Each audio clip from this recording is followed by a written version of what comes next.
Now, on this video, we're going to try to answer questions that have come into our channel that it's very awkward to answer them in print and then only one or two people gets to see the answer or more.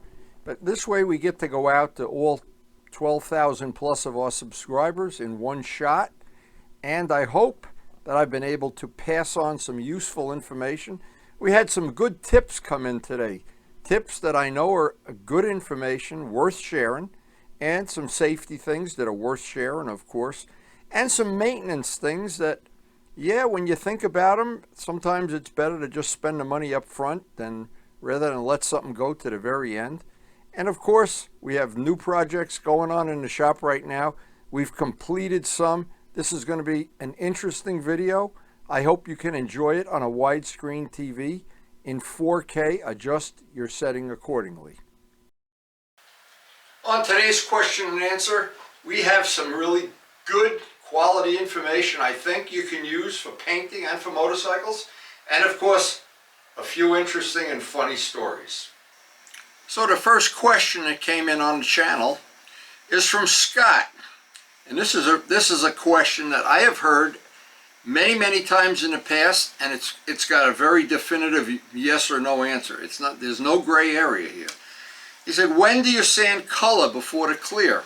Well, what happens is if you have a metallic, this is a metallic, and you sand the metallic, a lot of times, probably 99% of the time, you'll put the clear on and you can still see the sanding scratches in the metallic. In a solid color where there's no metallic, no pearl, no iridescent, anything, no flip-flop, in a solid color like black, you can get away with it. It's not a problem. But in a metallic, there's a golden rule. Anything metallic, you put the metallic down, and you don't want to even put tape on it.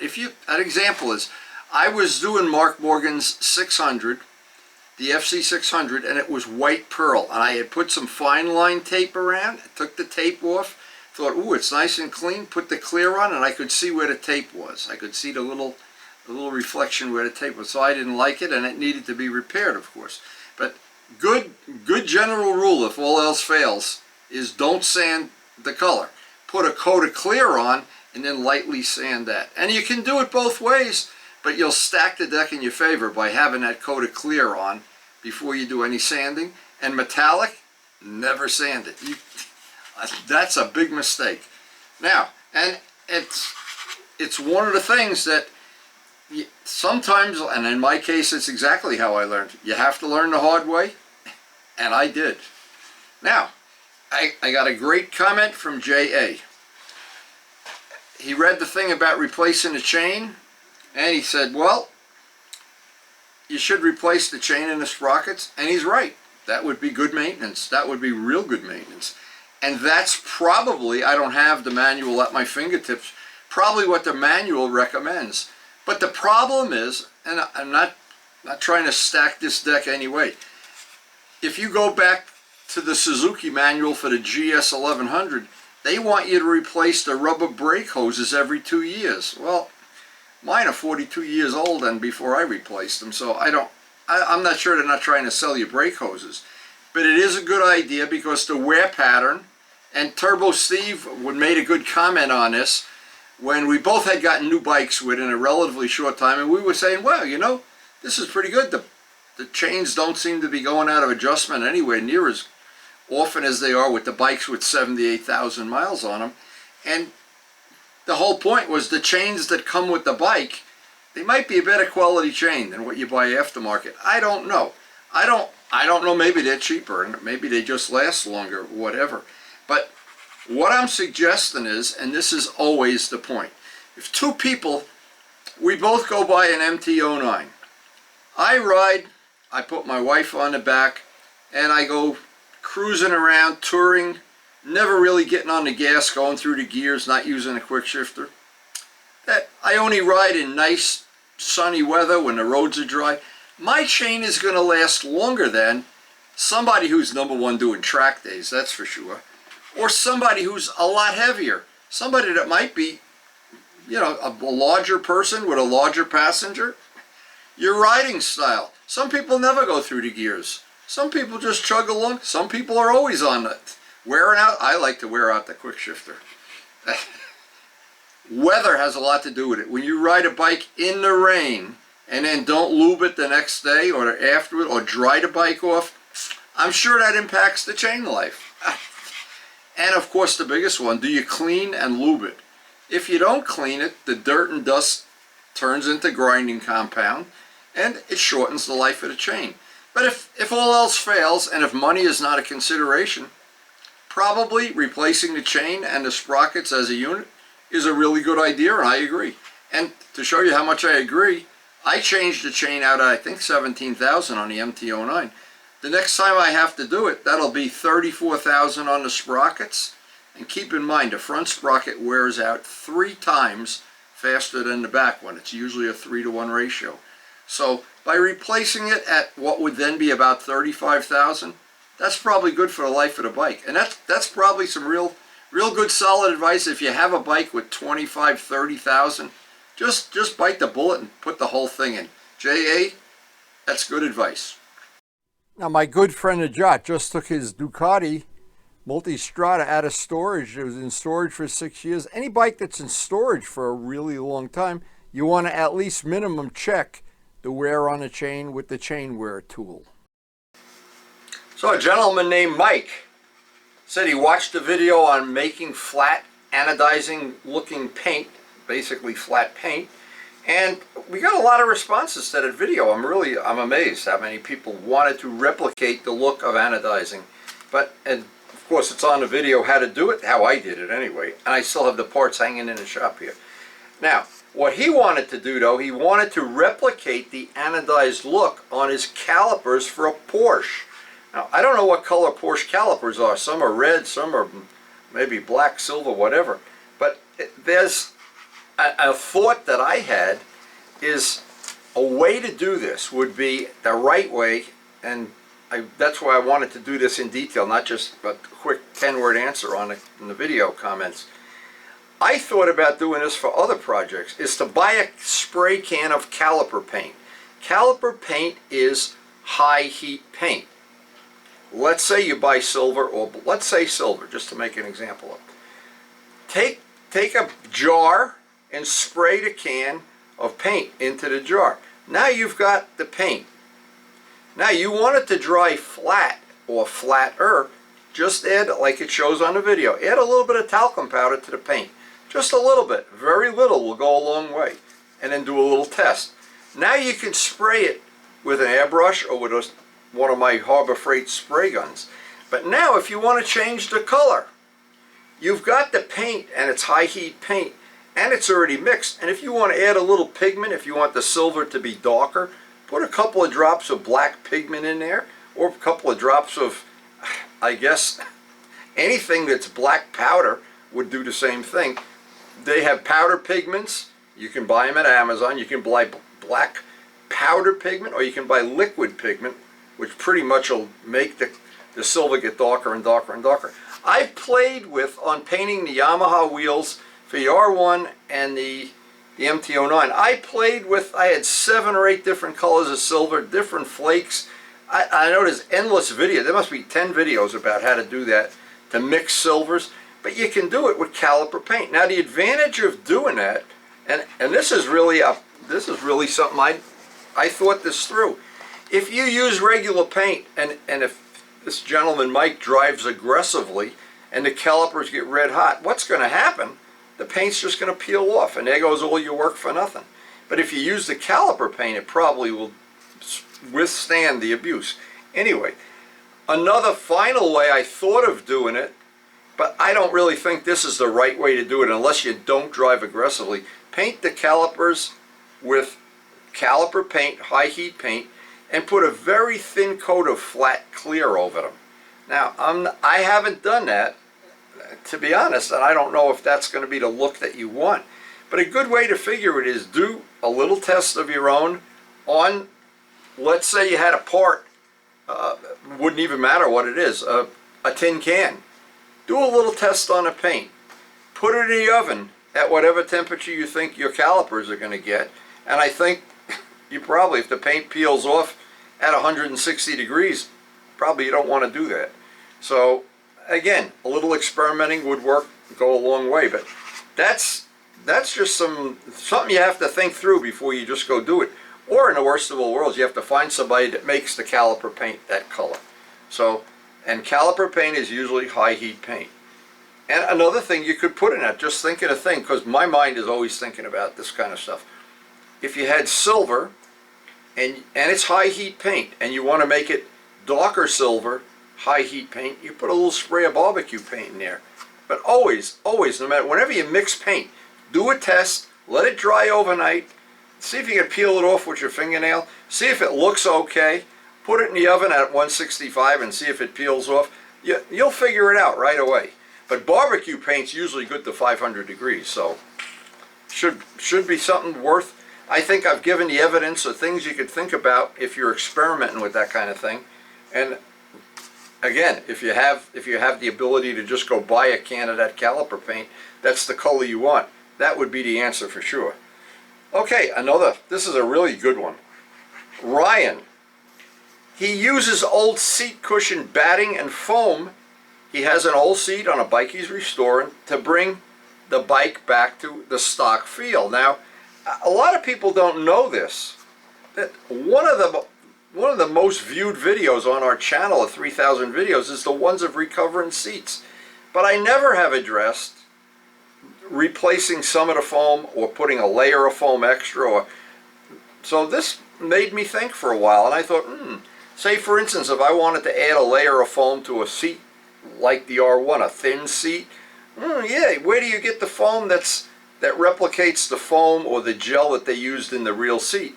Well, I never thought of taking old seat cushions apart. That's well, a subject for another video. Maybe we'll think about doing that. And I'm not really, I haven't thought through like the correct foam. When you used to have TZ250 Yamaha, you put half-inch closed cell foam, that was it. I did a couple seats for Luciano that way. Yeah, for a track day bike, that's fine. If you got to bounce around for 300 miles on the street, I'm not sure that's the way to do it. But the idea of using old seat cushion, and from an old seat cushion, you can get batting.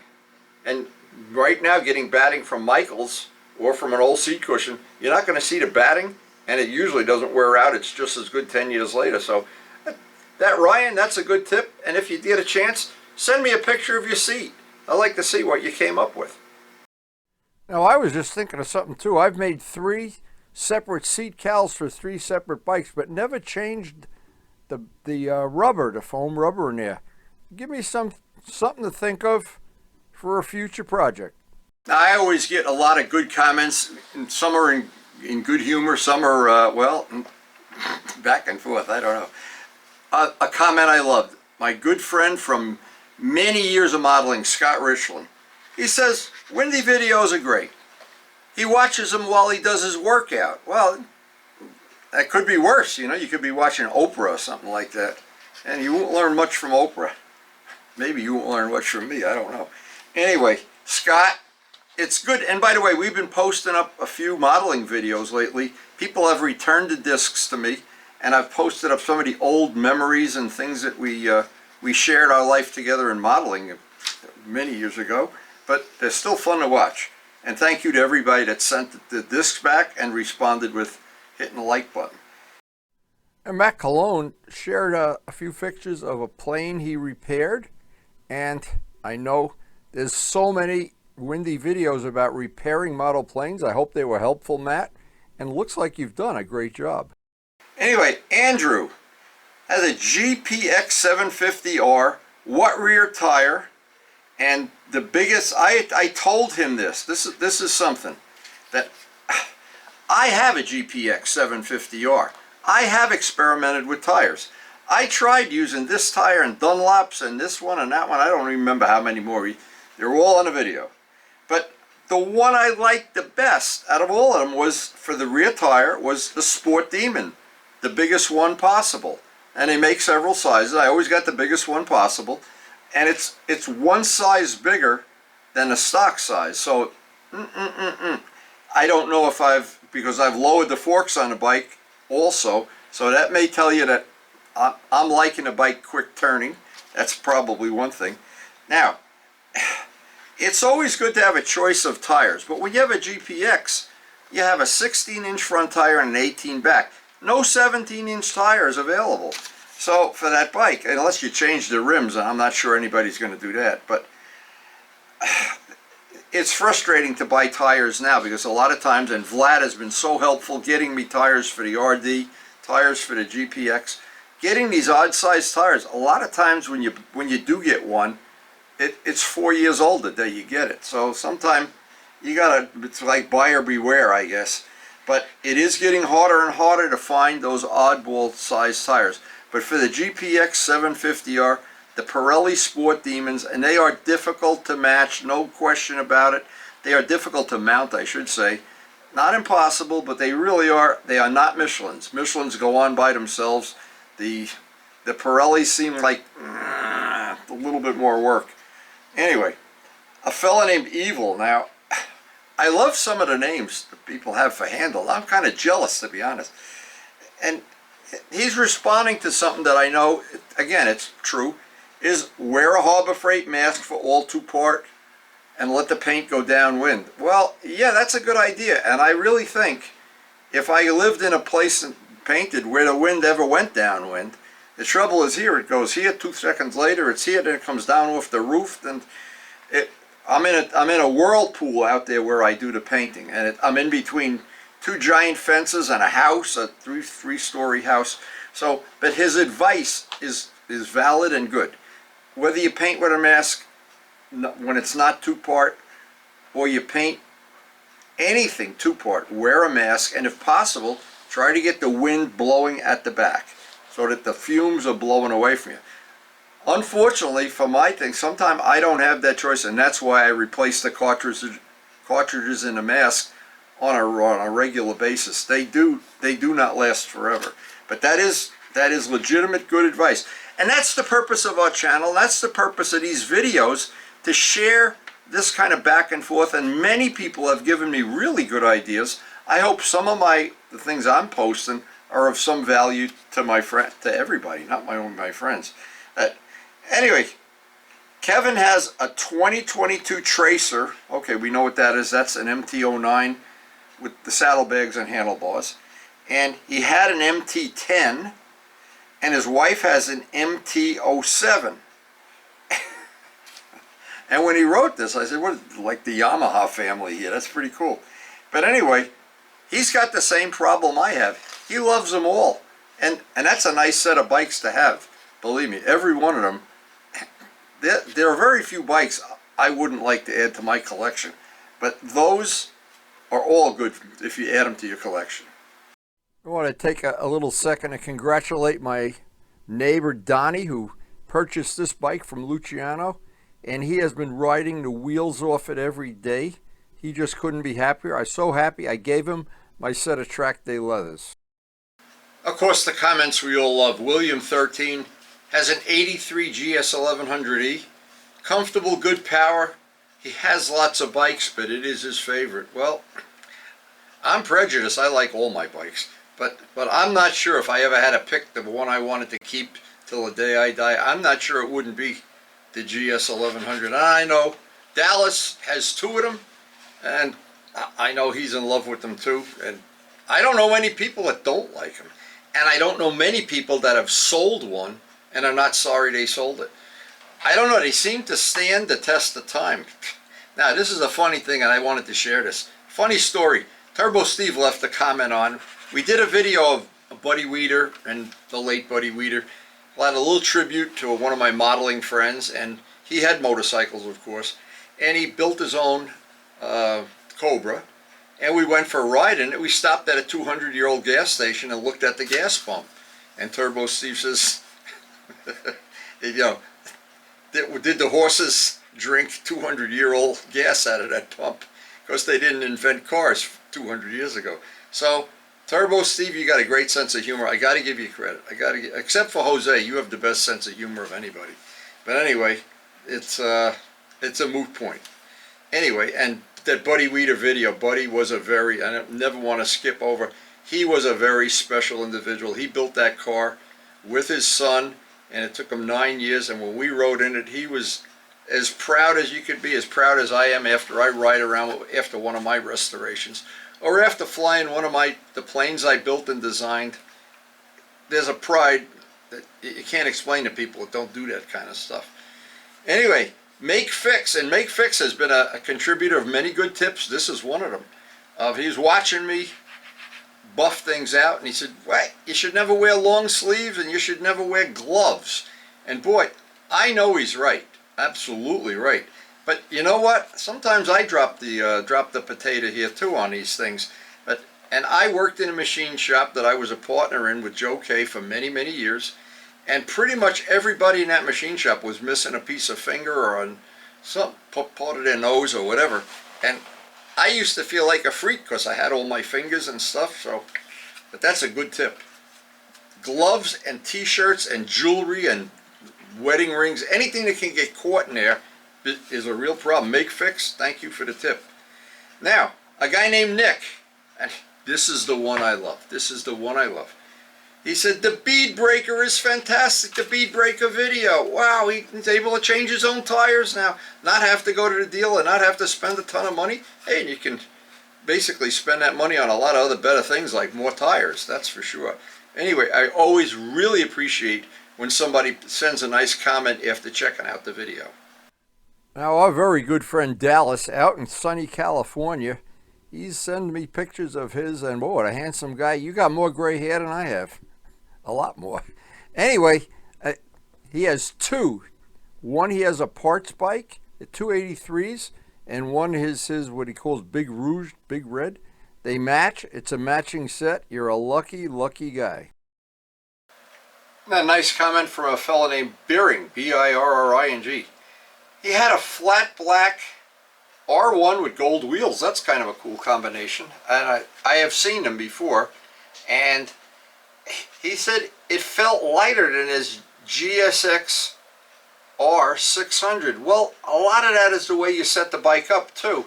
There's a lot of things you can do to make a bike feel more nimble and lighter, and you can trade away, and I talk about that often, about lowering the forks, lowering the whole bike, raising the bike, bigger tires, medium tires. The biggest thing you can do to make a bike feel sluggish, put an oversized back tire on it.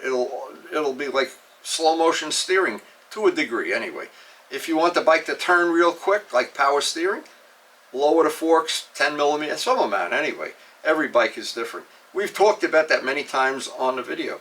But now he has a Kawasaki ZX 1400, and I know that's a rocket ship. That's like a Hayabusa. So hey, the whole bottom line to everything we do and everything I ever tell people is to repeat the famous words of Joe Roselli: ride the bike you like. Now, Arnold, he says, Wendy, you made an MT10 out of an R1 before Yamaha figured out how to do it. And Arnold, that's by about 10 years I figured out how to do it. Yamaha's a little bit behind me. And they have offered they'll have me restyle their MT-09 for the future, but they haven't paid me anything yet, so I think they were going to write me a check on ice and pay me in the summer. Anyway, Kevboy 888. That's a nice handle. He bought a GS 1100E that needed work. Painted it red and black, and this is the part I love. He had it for 30 years, and he will never sell it. Well, Kevboy, that shows you have a high IQ. Never sell the bikes you're in love with. You can always get more money. In the worst of all worlds, you could rob a gas station. But once you sell a bike, you're gone forever. And we've been riding quite a bit with our friend Guy, and I really, his Aprilia in the bright sun, that white pearl paint, is absolutely, absolutely beautiful. Now this is from a guy named BC Capone. I don't know why he doesn't just rename it AL Capone. That is a cool, everybody's got a cool handle except me. I'm just windy. He prefers Z8 Metzlers. He gets 10,000 out of them. He's had 3 sets on his R1. That's pretty good. It's a lot more than I get, believe me. And he loves the windy handlebar conversion. And I tell people, I see people all the time when I'm riding the R1, and they ask me, oh, did you get a kit? Did you buy? How do you make the cables go? It's all on previous videos. Maybe one of these days, if enough people ask, I'll make I had a how-to video of doing it. It's really something. It's not difficult to do once you know all the do's and don'ts. But boy, I went through a lot of do's and don'ts along the way, and I know a couple of the don'ts that ruin your whole day out there. But it is possible to do it. I've done it to the FCR. I've done it to the R1. And when you're done, it is, forget about MT10. It is a custom, one-of-a-kind that'll suit the person to a T. And in the end, you still have the real R1 engine, the real dyed-in-the-wool total torque engine. Anyway, well, I hope I'm not saying this wrong. Odavi 86. Another piece of good advice. He says he likes to clean his bike too, and every time you do, you move things around, especially if you have an older bike. Something feels a little loose. Yeah, it's good to do that. I know Luciano was riding with somebody. We'll not mention any names. But riding up 106, and the fella was following him, and a seat came off his bike. I guess he just didn't spend that pre-flight time. Now, I will not reveal who this is, but he knows who he is. And I know he watches all the videos. And don't go putting another silly comment out there that it was Luciano's fault either. Anyway, Henry Hawk, one of my favorite people, and Henry has got a collection of bikes to die for. He loves Moto Guzzies. He sends me pictures of his, he goes on 9,000 mile rides cross country. Oh my God. Henry, thank you for sharing all that. He said something that I thought was really, really intuitive. He's been watching the model airplane videos. I've added model airplanes and model trains to the mix of videos, and he's very, very emphatic about, holy mackerel, that looks hard to do. Well, Henry, you know something? It is hard to do. And Henry, being really honest, I would find it really difficult to go on a 9,000 mile motorcycle ride. Even when I was younger, even when I had high energy and drank a lot more coffee. Now, Kenneth watched the video about changing the plugs in the FCR, and it's a tricky job to get the plugs on the two end ones are tricky to get in. You have to move the coils to get to the middle ones. And he found an old tool from a dirt bike that worked to remove the FCR plugs. And it's the same for me. Luciano figured out, when we had the bike by Luciano's and we were doing track days, he had a box of these things from dirt bikes that have joints in them and everything. One fit right in there. Thing is, I'm sure Yamaha makes a tool for that, but a lot of times you don't even need the tool. You can improvise something or whatever. In this case, Kenneth and I stumbled upon the same tool that works for the same job, and it's always a good idea to check your toolbox or your junk bolt box or whatever to see what you need. Now, I wanted to congratulate our friend Fast Mike. Fast Mike had a really serious accident with his motorcycle, was in a hospital for 2 months. He's made a full recovery. You might have seen him on the channel. And Mike was over the house having cookies here, and he needed a couple of bolts and screws and washers for his bike, whatever. And we went out to my collection of stuff, and I have drawer after drawer after drawer, boxes of bolts and parts of bikes. I don't even own the bikes anymore. And the suggestion that I have is, anytime you take anything apart, even if you're going to throw it away, save the bolts, save the washers, save the nuts, the blind nuts. You throw a fairing part away, pull off all the clips, all the little Zeus fittings and everything. You never know when you're going to need it. And even more important, you can be a hero. Maybe your friend needs it. In this case, Mike needed a couple of the special little things that I had in inventory, and I was glad to give it to him. And it is so good, Mike. Even though once in a while I call you Fat Mike, you're really Fast Mike. I'm the one who gave him that name, by the way. Fast Mike. And great to see him totally recovered. We went on a ride. His Ducati performs beautifully, and it looks like he's back. And again, congratulations, Mike.